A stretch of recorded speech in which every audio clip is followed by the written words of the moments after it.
Hello, SGE crew. We are now at week 3 of the Enlightenment course.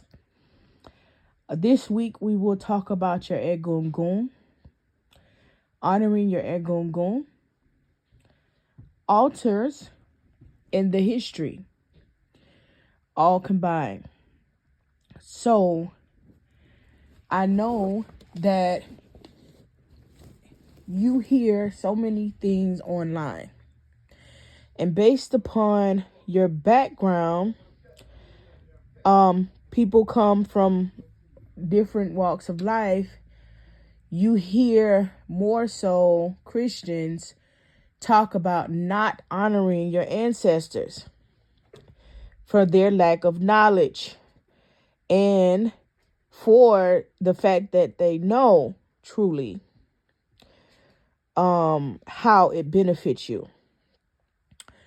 So, I ask you a question. If someone that you know that loved you so much while they were living crossed over, why would you not remember them? We can go a little deeper. Let's look at the holidays. If we shouldn't honor those that have played a significant role in our life, why do we honor Dr. Martin Luther King? Why does he have a day? Why do we have Columbus Day? Why do we have Christmas? Right? So you have to look at what they have been brainwashing you to believe in versus the true facts. All of the holidays that they made, that they have you celebrate on a yearly basis, are evil and dark holidays. This is evil. Thanksgiving, they celebrated for killing the people that were on this land before they got here. They celebrated that. Why would you want to celebrate something so dark and evil? But as lineage being told, we continue to celebrate these days because everyone does it. And it's hard because when you truly have the knowledge to become pagan and everyone else around you, they are not pagan because they still have their own beliefs. It's hard for you to come out of these moments. And then you have certain people that's, oh, well, it's not Thanksgiving, it's Friendsgiving. Well, the thing is that you're still allowing them to make money off of you on that day. You have to defund these days. It doesn't make sense to still celebrate on said days or even within the same week span because these people still win. So when you tell me that someone you know extremely close to you crosses over and you pray to them, you pray for them, it's evil, and you know that they had a good energy versus you not knowing who these people were that you celebrate holidays for, you not knowing their true meaning, who they truly were, how evil and dark these holidays truly are, but you still do it. We have to unlearn and relearn who we are and what we truly stand for. We always honor our ancestors because when we are in human form, we are finding our way. We are learning our destiny. We are sacrificing so much to figure out our destiny. This is why Ifa is about sacrifice. This is why Ifa is so different. This is why you will never see us going out. Get one. You will never see us going out to, campaign and talk about the goodness of Ifa. If you know it, you know it. If you don't, you don't, right? You have to be called for Ifa. You have to be called to be in alignment with Ifa. We know how well Ifa works. This is why we sacrifice our money. We sacrifice our time because we know what it comes about. The money is there, so it's easy. You always honor your ancestors. Worshiping them, no, but you honor them. You honor them by having a space for them. You honor them by having an altar. You honor them by having a shrine. And we'll break those things down, okay? The Egungun is the collective ancestors. They go back 2,000 plus years, okay? That's the whole collective of the Egungun, the ancestors. That's the squad. Of the squad of the black folks and the Indian folks. That's your squad coming together saying, hold on, you ain't gonna touch our baby. Your Eguni are your personal ancestors. Those are your ancestors on your mother's lineage, your Yeye Ni lineage, and your father's lineage, your Baba Ni lineage. Those are the ones that you knew, or the ones that were still around but had crossed over right when you came. They still have interest in you. So, i.e., you had a great grandmother that passed 5 years before you were born, but they were still checking in, Not everyone that cross over becomes a Eguni, becomes a spirit guide. They're your ancestor, but they're all spirit guides. Some people, if they didn't do right here, then obviously they are, they can become stuck in realms. They choose to go back. Only the specific ones, which them by angels, are assigned to assist you in life. Those are the ones that have done right, that have fulfilled their purpose, that have done their mission. Those are the ones that are assigned to you as angels, as spirit guides, right? Your Eguni.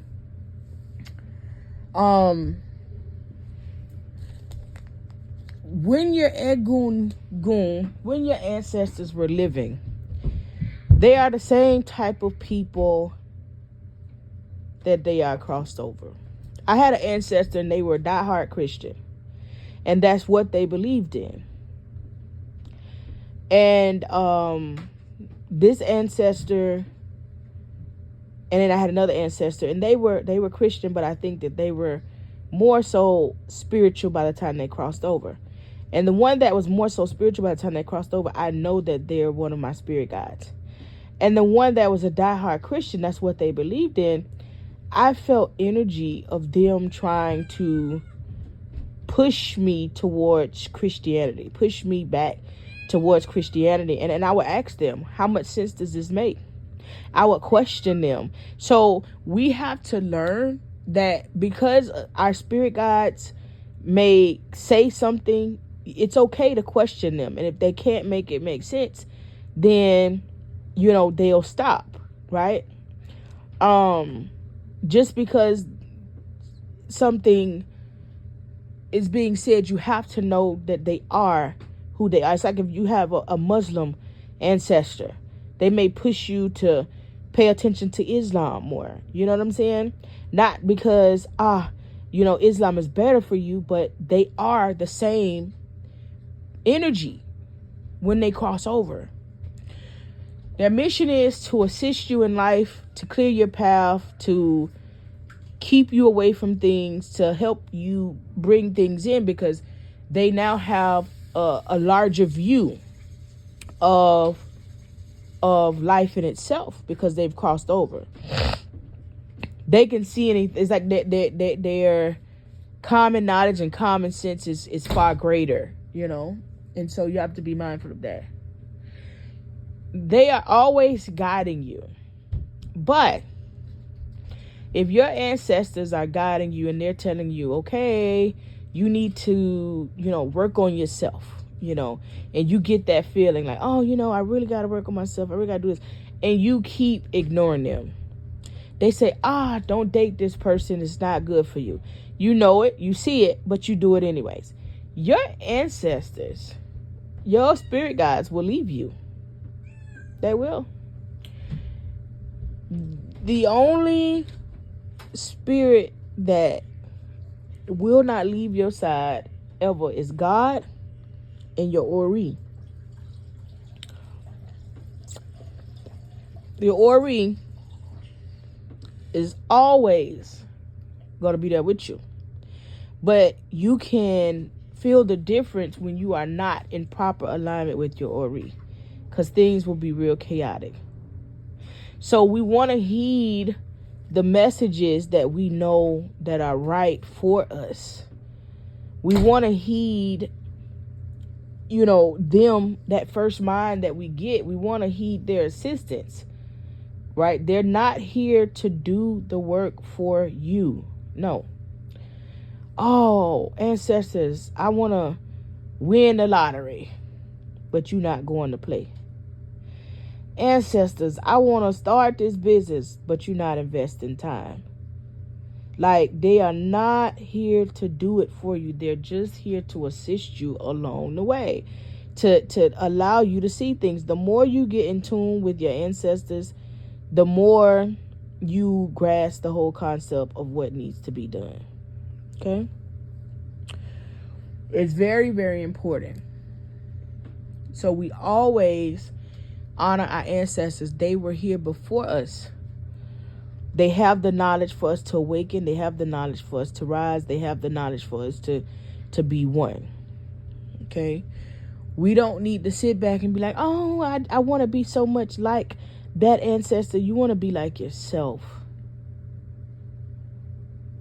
You don't know what mistakes they made. So find your own way. Okay, so we have ancestor altars and we have shrines. Now, the whole altar situation comes from Lukumi, okay? That is something that we got from Lukumi. But the women generally have altars, from the decor, and how it's all set up. Altars come with a lot of different things, and of course, as I said before, if you guys want assistance on setting up your altar, I gave you in the last video the items that you need. Just put in the chat. I have all of my items for my ancestor altar. I will walk you guys through on a phone call collectively. We won't be on video. You should not show people your altar. But your altar is set up in a very specific manner. So on Egungun Day, which is the day before Ifa, every 4 days, you want to put some food or put a snack or something on your altar so that you are, giving them that energy. You want to give them something. Okay, Egungun Shrine.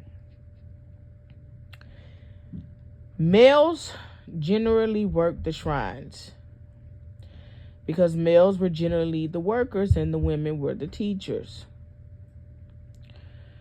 I have an Egungun shrine. At this shrine, you can appease this shrine and give your prayers. There's a specific prayer for every shrine, a specific prayers for every Orisha. Specific, we do Oriki every morning, and we start our prayer with Oriki every morning. There's very specific prayers that we pray. And I call all my Egungun down.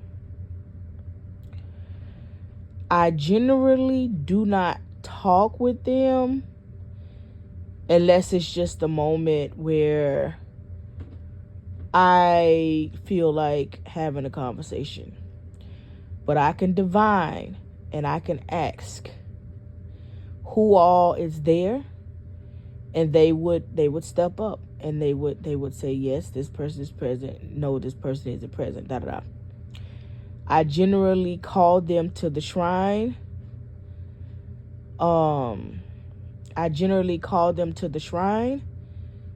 And I then divine, right? I see what messages they have for me. It's how the shrine works. It's a beautiful process. See what they want to tell me, and you do that through divination.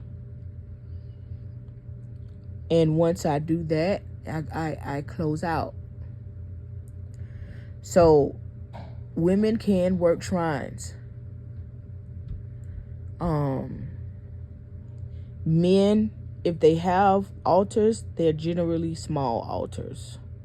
You got some men that are more in tune with their feminine side, and they have these big old extravagant altars like I do. But men generally will work with a shrine, and women generally have big altars. I have both. So I have a complete shrine room that holds several shrines in that room, and altars, multiple spaces. It's just a lot of energy in that room. So ultimately, your goal is to obtain the shrines that you need.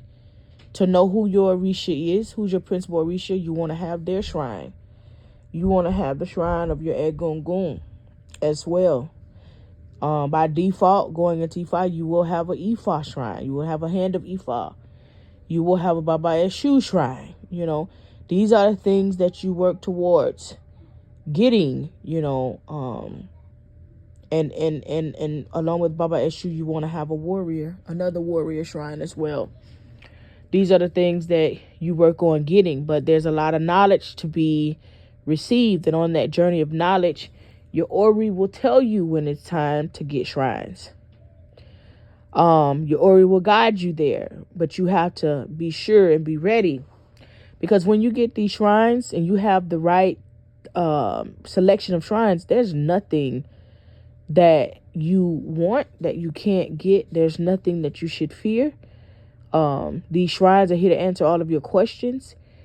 You have to know how to properly divine. I don't, and sometimes people have these shrines and they don't know how to divine, but they got a shrine. They don't know a prayer, but they got a shrine. You know what I'm saying? Like, or they're taught a prayer, but you don't know how to divine. You just thrown in there like, okay, well, I haven't done anything else, so my first line of practice is going to be with a shrine, and I'm just going to keep doing it until I get it right. I tell you that your first shrine should be your hand of Ifa. Okay? Your very first shrine should be your hand of Ifa. Then you want a warrior after you have your hand of Ifa. With those two, your life will completely change. With consistency, of course, and a pure heart. Then you can branch off from there and get your Orisha and so on and so forth. Or if you're guided, you can get the Orisha, your principal Orisha shrine, and a warrior, right? Because everybody isn't going into Ifa. But that's the gist of your Egungun and Eguni. We never want to forget about them because they don't forget about us. And the notion that we live here to accomplish all these things on earth and we work ourselves to the bone, and then when we're gone, everybody forgets about us in a year.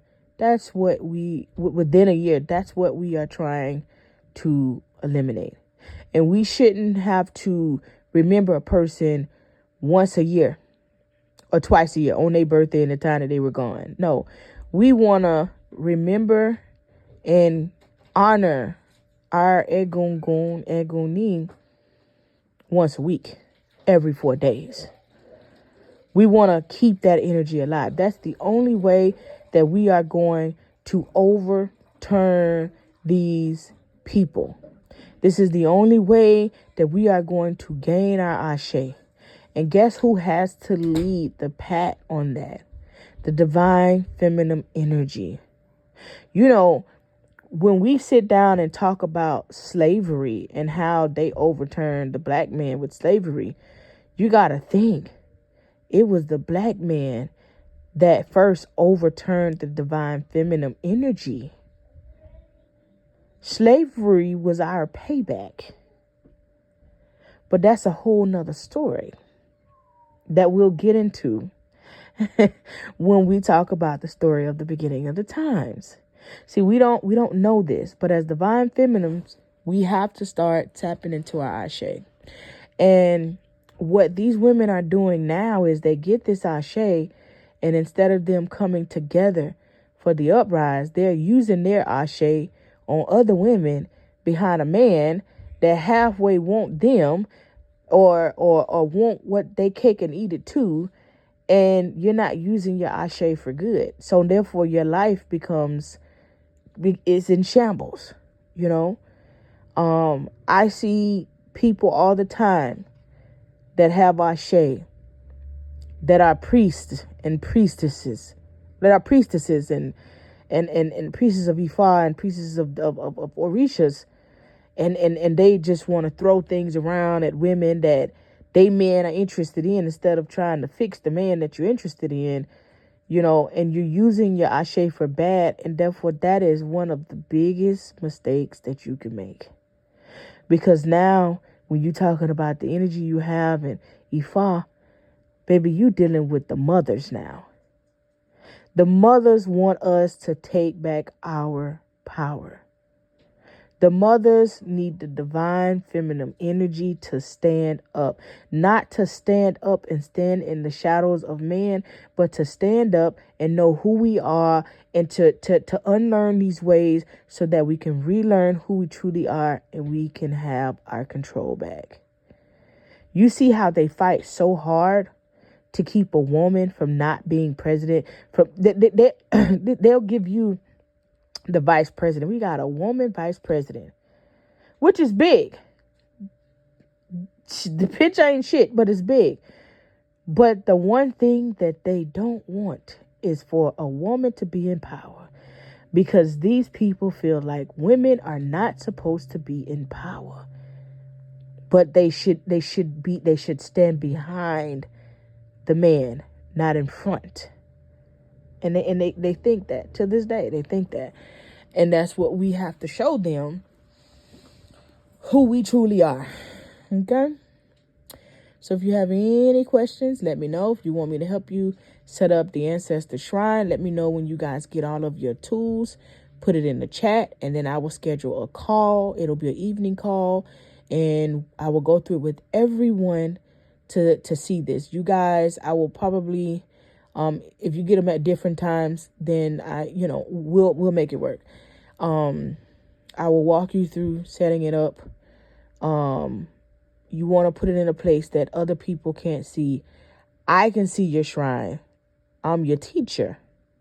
I'm setting it up. Your homegirl, Shay can't see your shrine. Your ex, all of that. Even some of y'all partners, you shouldn't want to have it where your partner has access to your shrine. And I want to tell you guys, stop trying to show your partner everything. You, especially if you are not in good positions and conditions, you do not know a person's intent. Stop trying to show them everything now. All right, Ashe.